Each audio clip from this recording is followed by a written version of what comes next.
All right, so if you've always thought of concrete as this super brittle material, something that just shatters like glass if you pull on it, well, get ready to rethink that completely. Today, we are diving deep into the science behind engineered cementitious composites, or ECC. This is a material that looks and feels like concrete, but it behaves more like a ductile metal. Let's see how that's even possible. So on one hand, you've got your traditional concrete. It's amazing when you squeeze it, but the second you pull on it, it fails suddenly, catastrophically. It just snaps. But on the other hand, you have ECC. It's got that same great compressive strength, but in tension, it doesn't just break, it yields, it deforms, it actually bends. We're talking strain capacities of several percent, which is just unheard of for concrete. So the big question is, how on earth do you get a cement-based material to do that? To answer that, here's how we're going to break it all down. First, we'll look at the fundamental problem that ECC was created to solve.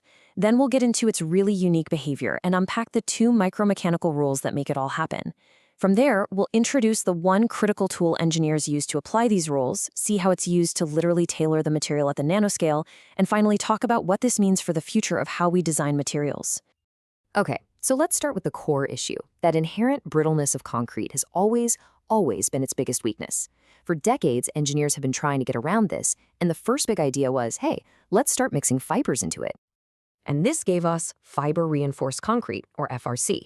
And look, it was a huge improvement. When a crack forms, the fibers are there to kind of stitch it together and prevent it from just shattering apart. But here's the key behavior. The moment that first big crack shows up, the material's ability to carry any more load starts to go down. This is what we call tension softening.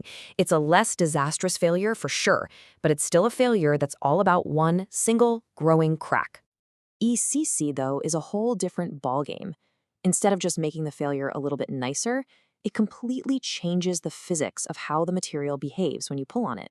Instead of getting weaker after that first crack, ECC actually gets stronger. This is called strain hardening, and it's a behavior we usually associate with metals. As you pull on it, it doesn't form one giant runaway crack. Instead, it sprouts this whole network of thousands of tiny micro cracks. We're talking typically less than 100 micrometers wide. And it's this collective opening of all those tiny cracks that gives the material its incredible ductility. So the immediate thought might be, okay, you just dump a ton more fibers in, right? But it's not nearly that simple. You could add 5, even 10% fiber by volume and still not get this kind of behavior. Not to mention, it would be an unworkable, crazy expensive mess.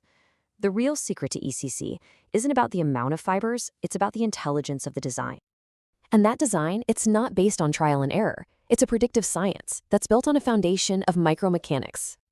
Now, this is the really cool part, especially for us as material scientists.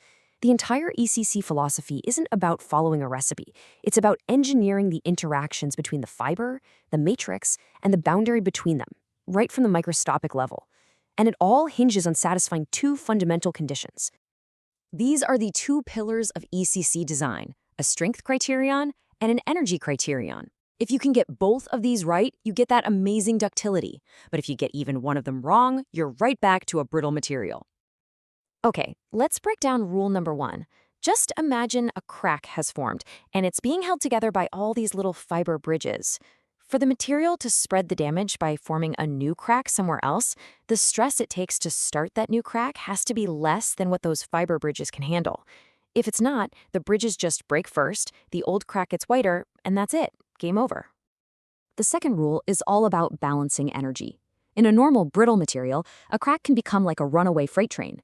As it grows, the stress at its tip just gets more and more intense until you get a catastrophic failure.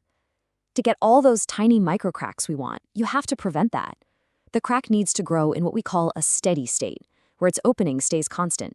And that only happens if the energy the fiber bridges can soak up is more than the energy needed to just break the material at the crack tip. So we have these two conditions, strength and energy. But how do we actually quantify them? How do we design for them in the real world? Well, this brings us to probably the single most important concept in all of ECC micromechanics. Both the strength rule and the energy rule are completely governed by the relationship between the stress the fibers are carrying and how wide the crack is opening.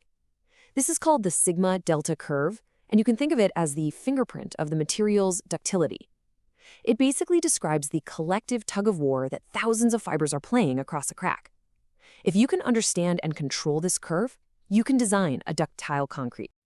And here's where it all just clicks together so beautifully. The very peak of this curve, that's sigma naught. That's the maximum stress the fiber bridges can take.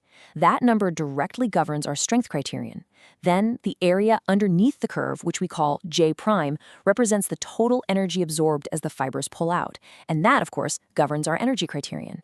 It's this perfect, elegant link between the mechanics and the final performance. So now we get to the really fun part. Because once you understand the sigma-delta curve, you can start to actively tune a material's properties. You can become a material architect. And this leads to some really counterintuitive design choices. Just let that sink in for a second. To make a tougher, more robust composite material, the science tells us that we might need to deliberately weaken the bond between the fiber and the cement. I mean, this goes against pretty much all conventional wisdom, but it's a perfect example of what happens when you let physics drive your design. Let's look at a real-world case study with PVA fibers. So PVA loves water, which means it forms a super strong chemical bond with the cement around it. And your first thought is, great, strong bond, strong material. But it's actually too strong. The bond is stronger than the fiber itself. So when a crack opens, the fibers just snap instead of pulling out. And that pull-out is the key mechanism for absorbing energy. So the result is very low energy absorption, which violates our energy rule. So how do you fix it? You weaken the bond. On purpose. Researchers applied this tiny nanoscale coating of oil to the PVA fiber surface.